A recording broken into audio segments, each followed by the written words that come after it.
Hi people, it's me Anja. Welcome back to my channel. So today's video is a recent leads video, as you know from the title. And before I get into the books, I'd like to apologize. I feel like I'm always saying this, but I'd like to apologize for all the background noise that you're getting from me clearly being in like the middle of the woods. We love that for me. Anyway, the first book on this list is called Eva Coast, written by and Haydu. Correct me if I'm wrong, but I'm pretty sure that this is and Haydu's fantasy debut, because I've read other books by her, but all the other books that I've read by her are contemporary. So this is the first fantasy book that I've ever read by her. So that's fun. This story follows a girl who's determined to save her sisters from a curse, even if it means allying herself with the witch who cast it. And before I forget, there's a trigger warning on this book for sexual assault and eating disorders. So please do not read this book if those trigger warnings trigger anything with you.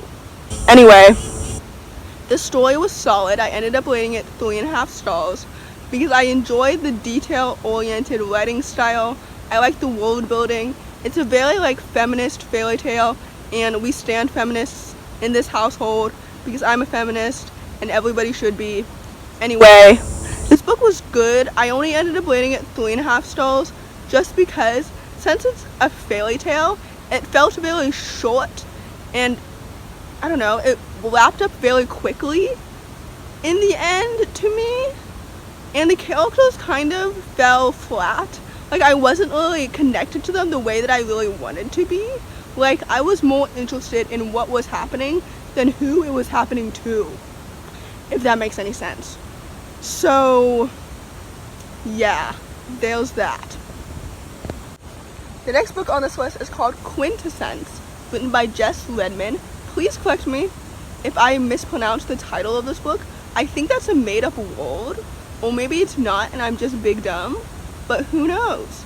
Anyway, this is a middle grade fantasy, and it follows Alma, who feels very out of place, and she regularly has panic attacks until she watches a star fall out of the sky and into her backyard. So it's a little bit of like YA, it's not YA, middle grade, magical realism, urban fantasy, whatever you want to call it. I really enjoyed this book. I ended up giving it 4 stars. I loved Alma as a character. She's a very realistic and somewhat relatable character. I liked her anxiety representation. I think that anxiety is often like limited to YA, so I like seeing it in middle grade as well. Like that was great. I also liked the whimsical world building. That was really nice, and I liked Alma's like diverse friend group. I love a good friend group. I love the dynamic between them. It was just so good.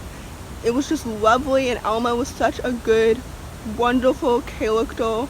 The plot was like fast-paced and wonderful.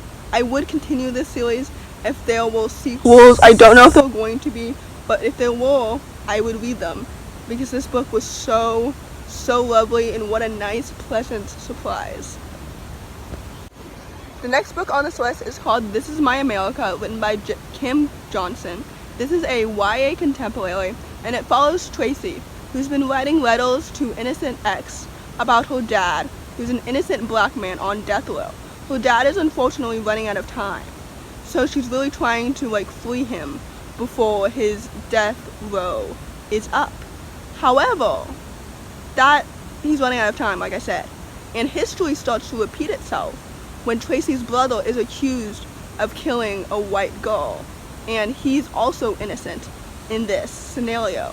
So overall, I ended up rating this book 3.5 stars because even though I think that the racial social commentary is very important, especially in today's time with like all of these people being innocently killed for doing absolutely nothing, such as like Breonna Taylor, George Floyd, etc., etc.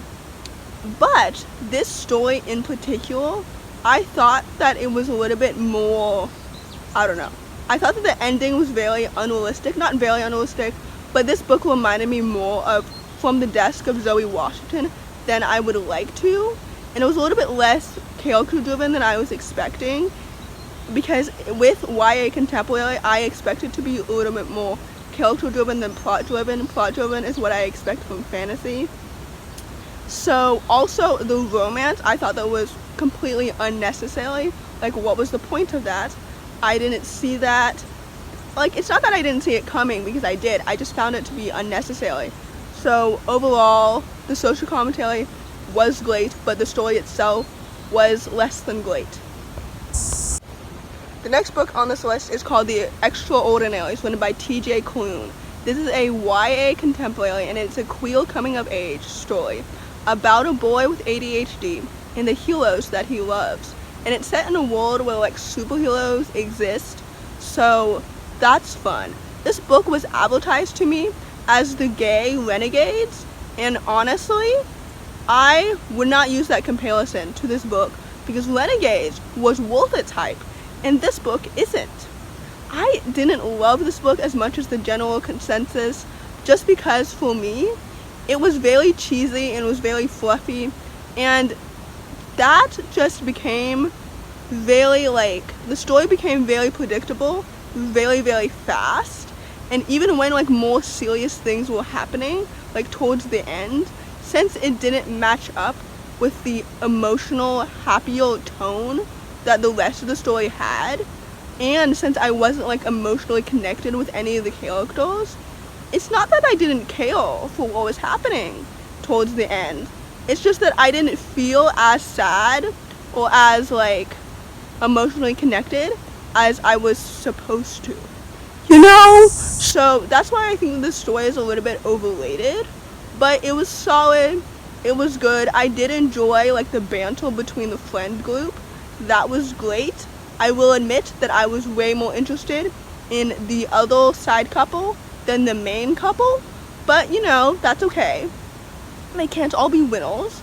So overall, this book was solid, and I'm well aware that this lighting is a little bit whack, but we're in the middle of the woods, so what can you really expect? So anyway, the next book on this list is called Hazel's Theory of Evolution, written by Jenn Bigelow. This is a middle grade contemporary, and it follows Hazel, whose life is turned upside down in her last year of middle school. I really enjoyed this book. I wasn't really expecting to, because Lisa's previous book, drumroll please, was a book that I gave 2 stars. So I was pleasantly surprised when I gave this book 4 stars. It was just so good. I loved Hazel as a character. I loved her diverse friend group, because, like, Hazel is aloe ace, one of her friends is trans, and another one of her friends is disabled. So we love good representation. I actually thought that I was reading in between the lines, because I thought that Hazel was aloe ace before it was, like, revealed in the author's note at the end of the book. So I was really happy when that was confirmed. We love that. Anyway, aside from the characters, I also thought that the plot was very good. The story overall was very thoughtful, very realistic. Like I said, I loved Hazel's dynamic with her friend group, but I also really liked Hazel's relationship with her family.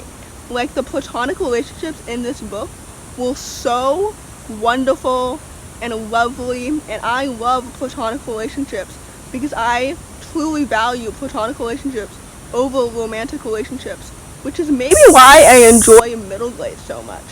Anyway, we are not analyzing my personality today, but basically, this story was so good. Please read it. The last book on this list is called The Devouring Gray, written by Lynn Herman. I actually don't know if it's Kristen or Christine, but anyway, this is a YA, like, paranormal fantasy. It was described as the Raven Boys meet Stranger Things, which made me more skeptical than excited for it, because Stranger Things is a TV show that I DNF'd after 4 episodes, and the Raven Boys is this book series that I didn't even start because I'm not really interested in that synopsis. So I had low expectations for The Devouring Gray. I enjoy this book. I like the fast-paced, action-packed plot. I like the multiple perspectives. That was cool. I was never really, though, emotionally connected with any of the characters, and this was another story where I was more interested in what was happening than who it was happening to. But I was intrigued enough to continue reading this series and to read the sequel, because, did I even explain what this book is about? I don't think I did.